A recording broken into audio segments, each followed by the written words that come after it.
बहुत समय पहले की बात है। एक नगर में एक बड़ा सेठ रहता था। उसके पास अपार धन संपत्ति, वैभव और हर प्रकार की सुख सुविधा थी। लेकिन एक चीज की उसे बेहद कमी थी, एक संतान की। सेठ और उसकी पत्नी ने वर्षों तक ईश्वर से संतान के लिए प्रार्थना की। अंततः एक दिन सेठ की पत्नी गर्भवती हुई। यह खबर सुनते ही सेठ की खुशी का ठिकाना न रहा। सेठ ने पत्नी की सेवा में कोई कसर नहीं छोड़ी और जब पुत्र का जन्म हुआ तो उसने बेटे के पालन पोषण में अपना सब कुछ झोंक दिया। जैसे जैसे बालक बड़ा हुआ, सेठ ने उसे शिक्षा प्राप्त करने के लिए एक प्रसिद्ध गुरुकुल भेज दिया। बालक ने भी अपने पिता के विश्वास को सार्थक किया और अल्प आयु में ही महान विद्वान बन गया। उसके ज्ञान और आचरण से गुरुजन और साथी अत्यंत प्रसन्न रहते। लेकिन जीवन का पहिया कब करवट बदल ले कौन जानता है। एक दिन जब वह बालक गुरुकुल में शिक्षा ग्रहण कर रहा था, उसी समय एक प्राकृतिक आपदा में उसके माता पिता की मृत्यु हो गई। यह खबर सुनते ही बालक की दुनिया जैसे उजड़ गई। वह वैराग्य की ओर मुड़ गया और संन्यास लेने का निर्णय कर लिया। वह हिमालय के एक शांत जंगल में चला गया और वर्षों तक तपस्या की।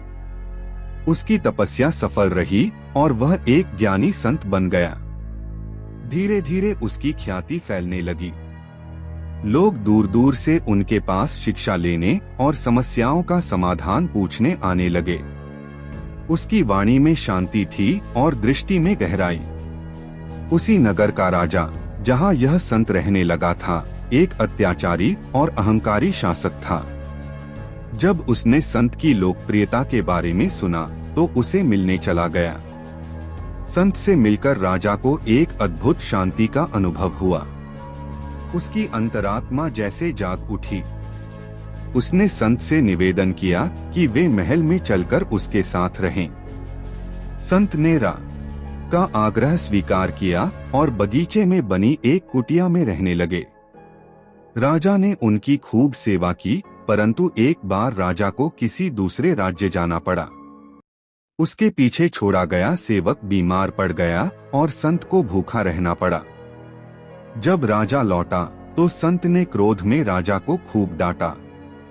यहीं से संत के भीतर छिपे बदलाव की शुरुआत हुई।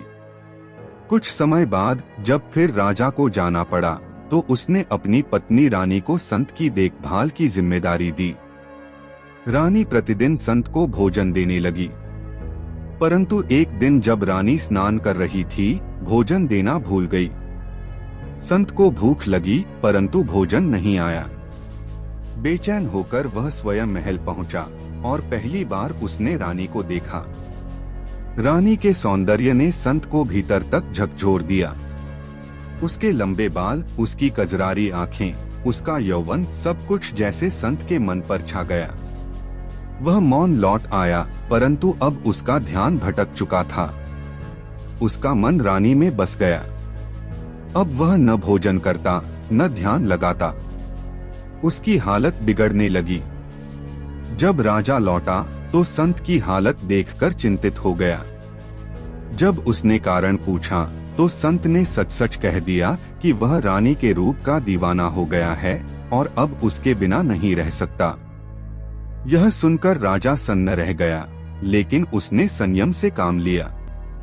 उसने कहा, अगर रानी आपकी सेवा करके आपके प्राण बचा सकती है तो मैं यह त्याग करने को तैयार हूँ। राजा रानी के पास गया और उसे सारी बात बताई। रानी ने धैर्यपूर्वक सुना और कहा, राजन, आप चिंता न करें, अब सब मेरे ऊपर छोड़ दीजिए। अगले दिन रानी संत के साथ उसकी कुटिया चली गई। वहां जाकर रानी ने अपने रूप से संत को लुभाने का अभिनय किया। फिर जब वह उसके करीब आया तो रानी ने उससे एक गहन प्रश्न पूछा, क्या आप जानते हैं कि आप कौन हैं और क्या रानी ने उसे उसकी पहचान कराई। वह संत जो लोगों को मोहमाया से दूर रहने की शिक्षा देता था, आज स्वयं उसी जाल में फंस गया था। यह सुनते ही संत को जैसे सद्बुद्धि आ गई। उसने स्वयं को धिक्कारा, अपनी गलती मानी और रानी को लेकर राजा के पास लौट आया। वहां उसने राजा से क्षमा मांगी और कहा, राजन, मुझे अब सब कुछ समझ आ गया है। मैंने जाना कि मनुष्य की बर्बादी के 4 मुख्य कारण होते हैं: इच्छा, वासना, क्रोध और लालच। राजा ने झुककर पूछा, हे प्रभु, कृपया हमें विस्तार से बताएं। 1. इच्छा। मनुष्य की बर्बादी का पहला कारण है इच्छा। जब इंसान की कोई इच्छा पूरी होती है तो वह दूसरी की ओर बढ़ता है। यह अंतहीन सिलसिला है जो मन को अशांत और जीवन को दुखमय बनाता है। 2. वासना। जब इच्छाएं गहराई पकड़ती हैं तो वे वासना का रूप ले लेती हैं। रावण जैसा ज्ञानी भी वासना के जाल में फंसा और अपना सर्वनाश कर बैठा। वासना की कोई सीमा नहीं होती। 3. क्रोध। जब वासना पूरी नहीं होती तो क्रोध जन्म लेता है।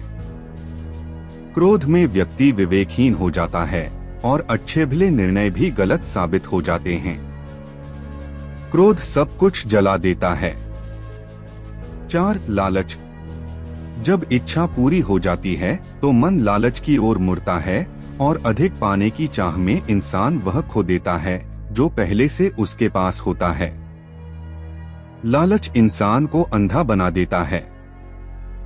संत ने अंत में कहा, जो व्यक्ति इन 4 दोषों पर विजय पा लेता है वही सच्चा संत, सच्चा राजा और सच्चा मनुष्य बनता है।